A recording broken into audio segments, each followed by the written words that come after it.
കമല വിളിച്ചിട്ട് ശിവനോട് ചോദിക്കുന്നുണ്ടായിരുന്നു കേട്ടോ. സ്റ്റേഷനിൽ പോയില്ലേ, ഹരീനെ കണ്ടില്ലേ എന്നൊക്കെ ചോദിക്കുന്നുണ്ട്. ശിവനാണെങ്കിൽ ഭയങ്കര ദേഷ്യമായിട്ടോ കമല വിളിക്കുന്ന സമയത്ത് തന്നെ. അപ്പോൾ ശിവൻ പറയുന്നുണ്ടായിരുന്നു പോലീസ് സ്റ്റേഷനിൽ പോയി ഇങ്ങനെ കണ്ടു, തൃപ്തിയായി എന്ന് പറയുന്നുണ്ട് കേട്ടോ. അപ്പോൾ അവനെ പോലീസുകാരെ അടിച്ചോന്ന് ചോദിക്കുമ്പോൾ ശിവൻ പറയുന്നുണ്ടായിരുന്നു അടിച്ചിട്ടൊക്കെ ഉണ്ടാവുമെന്ന്.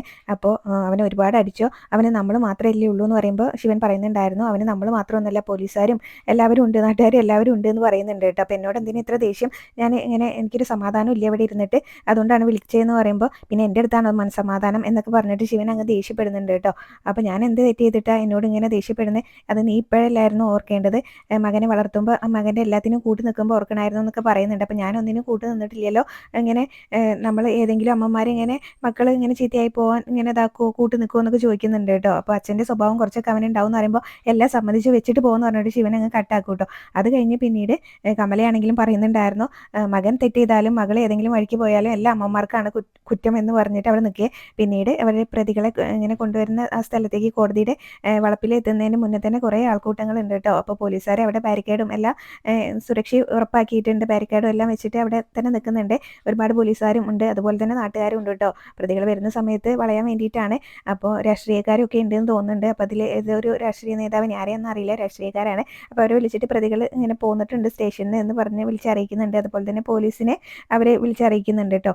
ഞങ്ങൾ സ്റ്റേഷനിൽ നിന്ന് പുറപ്പെട്ടിട്ടുണ്ട് എന്ന് പറയുന്നുണ്ട്. അവിടെ വേണ്ടത്ര സുരക്ഷ ഒരുക്കണമല്ലോ, അപ്പോൾ അതൊക്കെ ഇവിടെ ഒരുക്കിയിട്ടുണ്ടെന്ന് പോലീസുകാരും അങ്ങോട്ട് പറയുന്നുണ്ട്. അപ്പോൾ പ്രതികളെ കൊണ്ടുവരുന്ന വാനുമായിട്ട് വരുമ്പോൾ തന്നെ അവിടെ നന്നായിട്ട് നാട്ടുകാർ മൊത്തം വളയാണ് കേട്ടോ. കുറേ ചീത്തയൊക്കെ വിളിക്കുന്നുണ്ട്. അതുപോലെ തന്നെ ന്യൂസ് റിപ്പോർട്ടർമാരും ഒക്കെ ന്യൂസൊക്കെ റിപ്പോർട്ട് ചെയ്യുന്നുണ്ട്.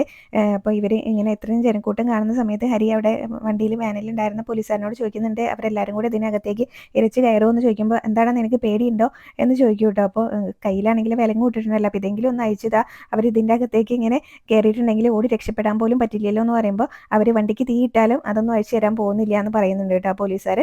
അപ്പോൾ ഹരിയും രോഹിതും എല്ലാവരും പേടിച്ചായിട്ട് നിൽക്കുന്നത്. പിന്നീട് അത്രയും ആൾക്കാരെ കണ്ട് ശിവനും രാജീവനൊക്കെ പറയുന്നുണ്ട്. രാജീവൻ പറയുന്നുണ്ടായിരുന്നു ഇത് കുഴപ്പമാവുന്ന തോന്നുന്നതെന്ന് പറയുന്നുണ്ട് കേട്ടോ. അപ്പോൾ കോടതിയല്ലേ, അവിടെ പോലീസുകാരുണ്ടാവുമല്ലോ, കുഴപ്പമൊന്നും ഉണ്ടാവില്ല എന്ന് ശിവൻ പറയുന്നുണ്ട്. അങ്ങനെ കുറേ ബുദ്ധിമുട്ടിയാണ് കേട്ടോ പോലീസുകാർ പ്രതികളെ 4 പേരെയും കോടതിയുടെ ഉള്ളിലേക്ക് അങ്ങ് കയറ്റുന്നത്. അവരെ ഇറങ്ങിയതിന് ശേഷമാണ് രാജീവനും ശിവനും പുറത്തേക്ക് ഇറങ്ങുന്നത് കേട്ടോ. അപ്പോൾ അവരെ കാത്ത് വക്കീൽ അവിടെ നിൽക്കുന്നുണ്ടായിരുന്നു. വക്കീൽ ഇങ്ങനെ അവർ കാണുമ്പോൾ തന്നെ കൈ കാണിക്കുന്നുണ്ട്. എന്നിട്ട് പറയും നിങ്ങൾ ഇപ്പോഴാണ് വരുന്നത്, ഞാൻ നിങ്ങളെ എവിടെയെല്ലാം നോക്കി എന്ന് പറയുമ്പോൾ രാജീവൻ പറയുന്നുണ്ടായിരുന്നു ഞങ്ങൾ സ്റ്റേഷനിൽ നിന്ന് ഇറങ്ങുന്ന സമയത്ത് ട്രാഫിക് ഉണ്ടായിരുന്നു എന്ന് പറയൂ കേട്ടോ.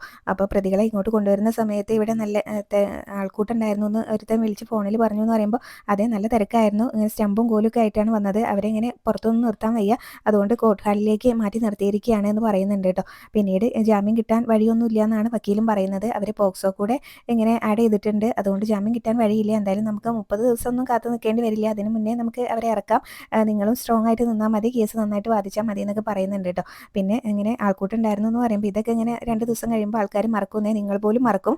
പിന്നെ ഞങ്ങൾ വക്കീലന്മാർ മാത്രമേ ഇത് ഓർത്ത് വെക്കുകയുള്ളൂ, കാരണം ഞങ്ങൾക്ക് ഇങ്ങനെ കൃത്യമായിട്ട് ഫീസ് കിട്ടണമല്ലോ, പിന്നെ അതുപോലെ തന്നെ പ്രതികളെ ഇങ്ങനെ ഹാജരാക്കും വേണമല്ലോ, അപ്പോൾ അതുകൊണ്ട് നിങ്ങൾ വാ 2 പേപ്പറിൽ സൈൻ ചെയ്യാനുണ്ടെന്ന് പറഞ്ഞിട്ട് വക്കീൽ അവരെയും കൊണ്ട് പോകും കേട്ടോ.